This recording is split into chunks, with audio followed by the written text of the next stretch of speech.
Right now on Secrets of Louisville Chefs, we're at Bourbon Barrel Foods sharing secrets from one of Louisville's best chefs. Dallas McGarity is in the house, ready to reveal the secrets from the menu at Marketplace.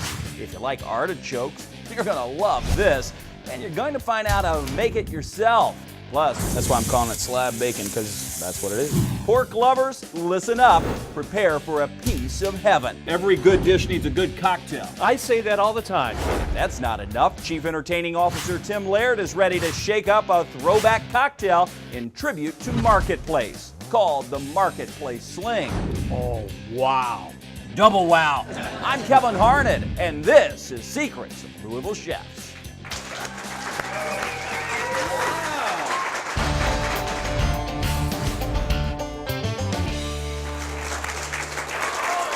Hi, everybody, and welcome to Kitchen Studio at Bourbon Barrel Foods. I'm Kevin Harned. This is Secrets of Louisville Chefs, and today you are in for a treat. We have with us today Chef Dallas McGarity from Marketplace Restaurant.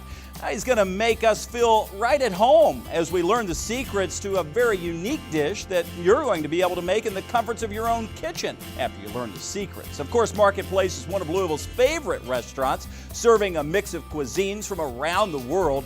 There's always something for everyone there, and the restaurant boasts one of the best patios in town, by the way, with water features and fire features. But the biggest claim to fame is its Chef Dallas McGarity. He's here to reveal some of the secrets, along with my friend Tim Laird, who also is going to reveal some of his secrets. Tim? Hello, Kevin. You're going to make a cocktail, Dallas. Nice to see you. We have a great show. No, this is going to be a fabulous show. I am very excited to get this underway because it's always fun having Dallas in the kitchen. He's been with us many times, hasn't he? Absolutely. So between the great food he's going to prepare and the cocktail, it's going to be an action-packed half hour. I'm stepping out of the way. Thank you, Kevin. Hey, it's a great day to be in Kitchen Studio. I love working with this next chef. He is wonderful. Chef Dallas McGarity from Marketplace Restaurant. Hello, Chef. Hey. How are you? Pretty good. Busy. That's what you are. Yeah, I heard your schedule, and it's just with two kids and a restaurant. And you stay busy, yeah. Late Which is nights, great, early you know, mornings. it's fun. It's also, it keeps you moving. And out of trouble. And out of trouble, which is kind of a bonus, I guess. That is good. Anyway, tell us about this dish you're going to make. All right, the first dish we're going to make is a pork belly dish. It's I'm calling it slab bacon because it actually is slab bacon. We smoke it and cure it and kind of do everything to make it bacon, but I serve it like a pork belly. I'm going to start off by using a little bit of pork. And there it is. Boom. And we have removed the skin already, but it's basically it's bacon. You know, it's delicious, meaty, just like a bacon slab would be. This was just the bacon that we normally see. This is smoked, cured, and then it's sliced along this way. It's right? actually about this big. Oh, okay. So and we kind of, I don't know, we kind of treat it and do all that stuff to it, and then we cut it into portions that are obviously smaller. That we can sear off and handle properly. But we're gonna season this down to start with a little salt and pepper, a little crushed red pepper. So, a little crushed red pepper there too. Oh yeah. A little heat. Boom. And we're gonna start by searing this off in our cast iron. This is extremely hot so far. So that is. The pan was actually smoking here earlier, even before you put the oil in. But I'll tell you what, a well-seasoned pan. Look at that. It's a pretty good pan. Had some use out of it. We like our cast iron. So, but you want to start with the fat side down. Okay, and that's the side you trimmed up all the fat that goes down. Yeah. Fat side down first. Get that going, and you can start to smell the whole, smokiness of it all going on, which is, that's why it's good. We're gonna make the marinade for this, or the braising liquid for this. I have a little bit of soy sauce. Okay. And I'm gonna squeeze in a lime. A little citrus in there. A little citrus, soy. It's super, super simple to braise. Basically, you want to get a good sear on it. And I like your squeezer. You don't have one of those things that you have to clamp down. Nature's tongs, Excuse me. But I'm gonna use tongs for this. Yeah, probably. It's a little warm. That's just a good saying. idea. But you want to make sure you kind of have it pressed down. You want to get a good sear on the outside of this. This is about done. You don't want to sear it a whole lot. You just kind of want to sear it in and get all those flavors kind of working. And then we're going to put that in a nice roasting pan like this. And obviously you have stuff like that at home, obviously. And we're going to pour on the soy and a little bit of water. Because you're going to get some evaporation, right? Absolutely, absolutely. So you're going to do this. You're going to basically do it halfway up. You wrap it in foil and you put it in the oven and you braise it for, I don't know, 2.5 hours. Oh, wow. Like that. So it comes out really soft. So audience is going to be here a while. Hopefully, have enough. yeah. Pull up a chair. Wow. Hey. All right. And this thank goodness. is our finished product. And the way we like to serve this is we like to trim up the sides. And you don't throw that away, though, right? Oh, no. No way. And I'm going to cut them into nice. God, look at that. I mean that's what's nice about it. Portions. Look at that, those thick slices. We're going to sear this off Okay. in this cast iron to get it nice and crisp on the outside.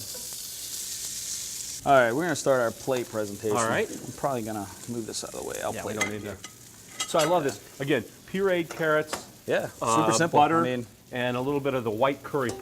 yellow cream. curry. Yellow Yellow curry curry. powder. And whole cream. And And whole whole cream. Yep. Because the butter wasn't enough. No way, man.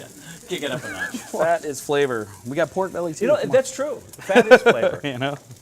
Boy, am I So- flavorful. All right. This is warm. Take a nice spoonful. Wow. Just drop it in the center there. And that's beautiful. Or I love offset. that orange color. We're going to take our spoon and just kind of smear it down. All right? Beautiful. Super simple. Nothing crazy. Once our pork belly is nice and crispy. Oh, look at that. I mean, you could see that. All right, these are pretty crispy on both sides now. You don't want to Beautiful. overdo it. You just kind of want to, you know, real light. Yeah, because by this time it's been cooked 3 times, right? Exactly, exactly. So we're going to do that. Oh, look at that. And then I'm going to take a little bourbon sorghum hoisin. Oh. And this is kind of the flavor. This adds a lot of salt to it, which look is how- already salty, but Look how thick and rich it's this is. kind of a sweet salt, so it's a little different. And then you're going to drizzle that over That the top. looks good. That would look good on ice cream. Right? Right? Pretty much anywhere. Anywhere. Just by the spoonful. What about that bourbon A little bit of drink? these. And obviously these are kind of spicy. They have a little cayenne in them. Yeah, you said the So, cayenne in there, and they're going to have a little crunch factor, too. A lot of crunch factor. So yeah, that kind of makes the dish texturally happy. So, and then we have some Groganica microgreens that we use in the restaurant. We use a lot of these. And I just kind of sprinkle them over the top. Wow, that's It has a lot of a mustard, horseradish kind of flavor going on, which goes great with pork. I mean, and carrot puree. This is our first dish of our slab bacon. Wow, that about looks that? absolutely fabulous. There you go. Oh, Well, it looks delicious, but the true test is, you know, the cooking's not complete until someone takes a taste, right? So we do have a studio audience member who's lucky enough to come up and do just that. Plus, coming up, Tim Laird's mixing up a cocktail that's kind of a throwback to the marketplace. We'll talk about that. And Chef Dallas McGarity sharing more secrets. You're watching Secrets of Louisville Chefs. We'll be right back. wow.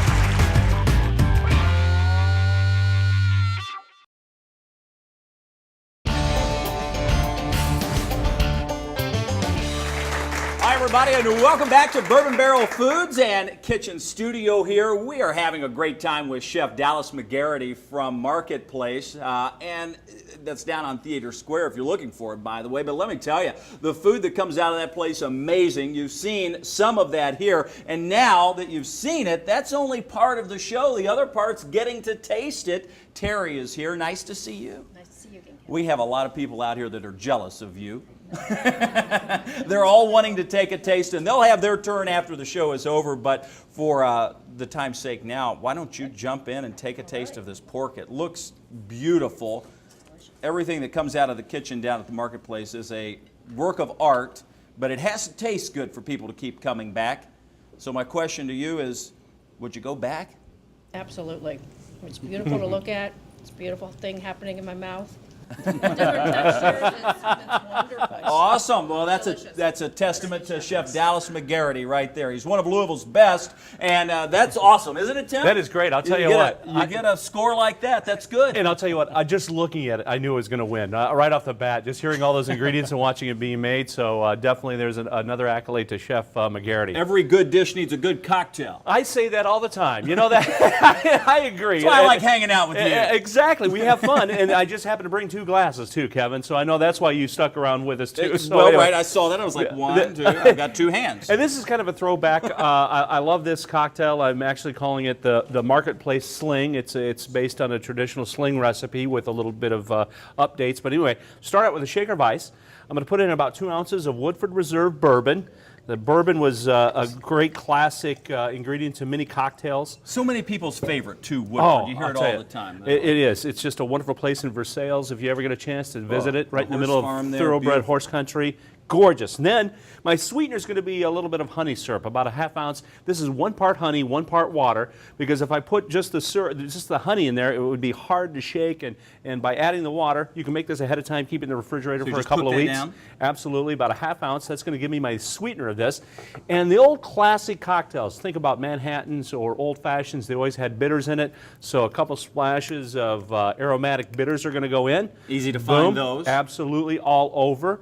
And for my citrus, I'm going to add a little bit of fresh lemonade. So about 3 ounces fresh lemonade goes in. I'm going to give this a quick shake up. This is going to be really good. Oh, this is going to be delicious. And I'm actually presenting these in what they call a coupe glass, Kevin. This is the traditional old glasses that they used for Manhattans and martinis back in the day. If you Pudding ever- cup. Oh, exactly. If you ever look back at some classic movies, they have those there. So anyway, I'm going to pour this. And then lastly, we have a little garnish. And this goes back to classic cocktails too. They always brought in something else, and I'm going to use. That's all coming back. It isn't is, it is. You do that all Retro. the time, and I love it because you go back to the Manhattans and the Old fashions and rediscovering some of these old cocktails like the Sling and others. And this garnish is going to be a little nutmeg. So I'm just going to put a little bit on, with the rasp right on top. Freshly ground nutmeg, that's important. Little bit goes a long way. Oh yeah, oh yeah. So that's going to add a nice little spice to it. So you got the honey, the nutmeg, a little bit of the lemon, and the bitters, the bourbon, of course. Let's see how we did, Kevin. Cheers. Here's to you. Looks good, doesn't it? Boom. Oh yeah. Let's Cheers. see. Let's see how we did. Oh wow. Double wow. Wow. That is so good. But You've got more cooking to do. I'll hold your drink. Yeah, I'm sure you will. Anyway, back to work. What are we gonna do here, Chef? What do you got going on? All right, we're gonna make a artichoke and fennel and tomato toast with ricotta cheese. This is most of the reason this dish works, is the bread. It's a French So- batard. Yes, batard. It's similar to a baguette. It's a lot airier than a baguette is. So when you cut into it, you'll see the striations on the dough. Oh, and you can just hear that crunch Yeah, as the that knife crust is of the going crunch, through there. you know. And you want to make But sure you use see a all these serrated air Oh pockets yeah, look at in that. there.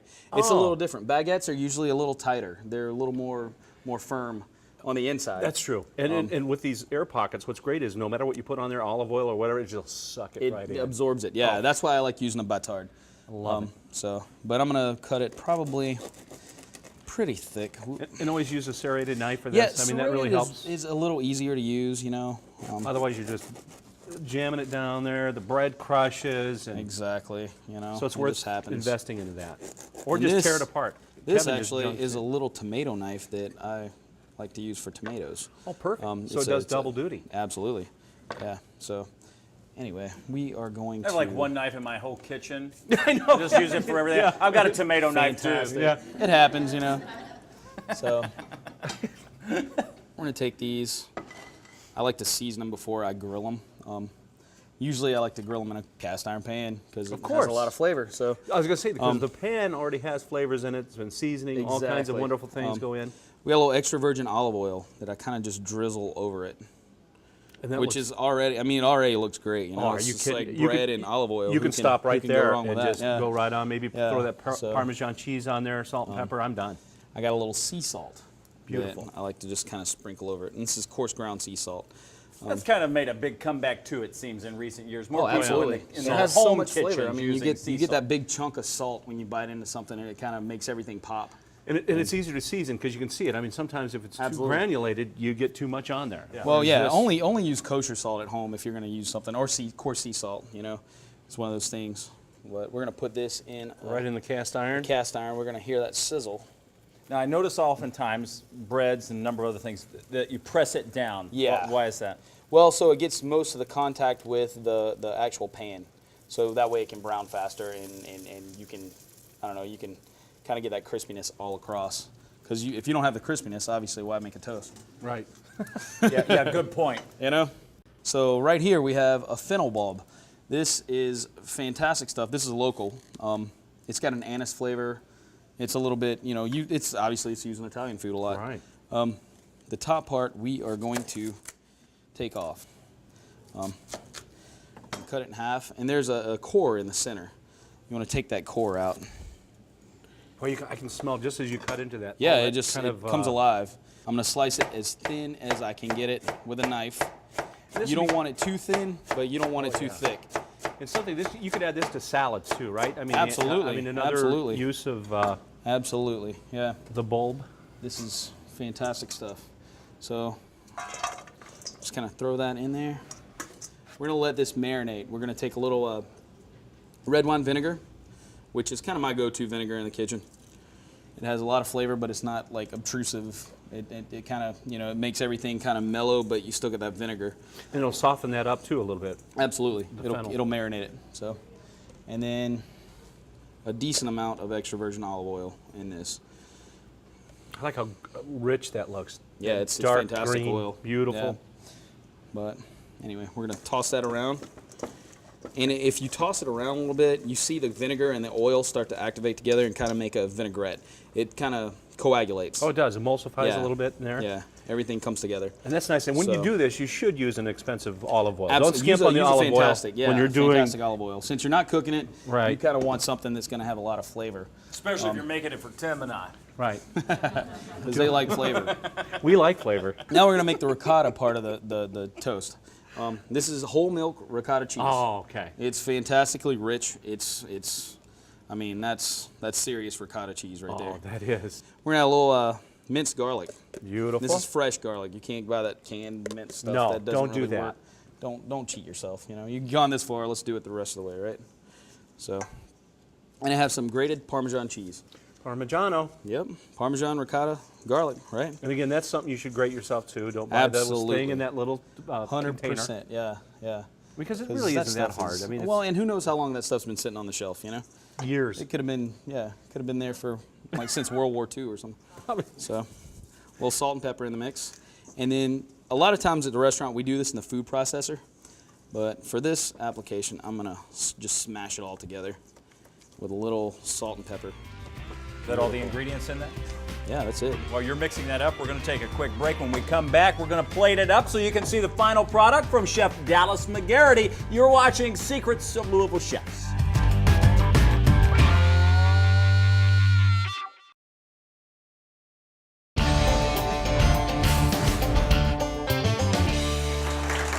Hi, everybody, and welcome back. We're wrapping up our show. The final dish, not complete just yet. The commercial break. We've been whipping up some of the ricotta, and Chef Dallas McGarity, along with Tim Laird, are here with us now. And we're about ready to plate this up, but the star of this dish has yet to make an appearance. Right?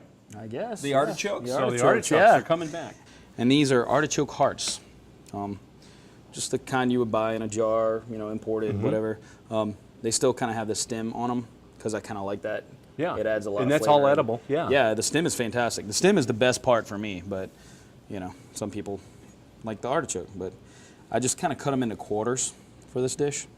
Oh, so you keep them pretty well whole. That gives them some texture and flavor. Yeah, we cut those. We set Okay. those aside. I got a few grape tomatoes. These are local grape tomatoes. Good stuff. They're obviously seasoned right now. Tomatoes are seasoned. You bet. So we're going to cut these in half.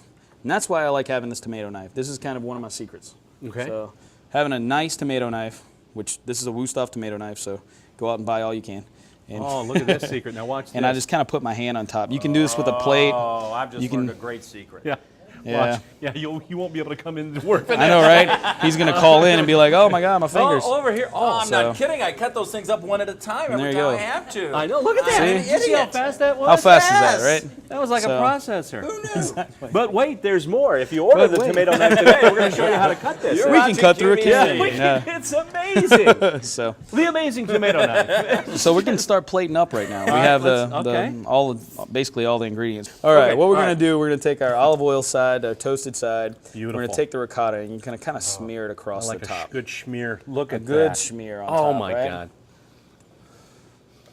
Oh. You know, just looking at this, you see that creaminess of that texture and the crunch and everything that's going on.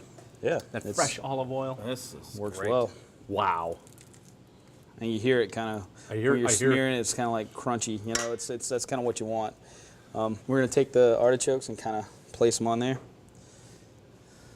See, and I like that quarter because now you have, it's not just all Hefty. Yeah, Yeah, it's hefty. It's a nice looking toast. And it's great too if you want to, instead of toast them, is you rub down the bread and you grill them on a grill. Oh. And you get that nice grilled flavor. Bet. We're going to take some beans and we're going to just drop it on the top of them. Kind of get them down in there so they sit. This helps add a little bit of a textural contrast. You think about beans, and the one thing about these beans, cannellini beans, they're super creamy. So it kind of adds that extra creaminess, like you don't have enough already, but, you know, we're going to kind of... I like the tomato just for color-wise, too. It's beautiful. Well, and they add a lot of citrus, so it's like that citric acid in the tomatoes kind of comes out when you have all that creaminess going on, you know. So and that's that. We're going to take a little local fresh parsley. Flat leaf parsley is probably one of my favorite ingredients. It has so much aromatic flavor going on, you know, it's just, it kind of pops. You bite into it and you think of like a nice grassy meadow, you know, it's fantastic. So, and this is local stuff. And fresh does make a difference. Oh man, fresh is the way to go. We love our local chefs, but our local farmers are a big Oh man, part they of it. are actually the star of any restaurant in town. Then we're going to take our balsamic reduction and just do. There it is, that famous, again, it's started out, and look how thick and syrupy that is, and it's really sweet. It's just It delicious. is sweet. It adds a lot of sweetness, but it also helps add a little sharp vinegar acid, punch. This goes on top because this adds a lot of crunch. But by the way, this could make a nice salad on its own, just like Oh that. man, I would take that. You know, I eat this all the time. Like at I can home, see why. in fennel, when we get fresh fennel at home, it's just amazing. You slice it up and you eat it. There it But is. that's Chef, it. Yeah, That looks absolutely fabulous. fantastic, guys. A lot of textures, a lot of flavors. A lot. Always a pleasure having you on our show. Thanks a lot, Kevin. You always do such a great job. We love having you. Always showing us some great things. Absolutely. Couldn't do it without the chef. Couldn't do it without you at home watching. And to our sponsors, Cisco of Louisville, Universal Linens, the Kentucky Beef Council, Bourbon Barrel Foods, our great studio audience today. Thank you all for being here. On behalf of Tim Laird, I'm Kevin Harnett. For all of us at B&B Productions, we'll see you next time on Secrets of Louisville Chefs.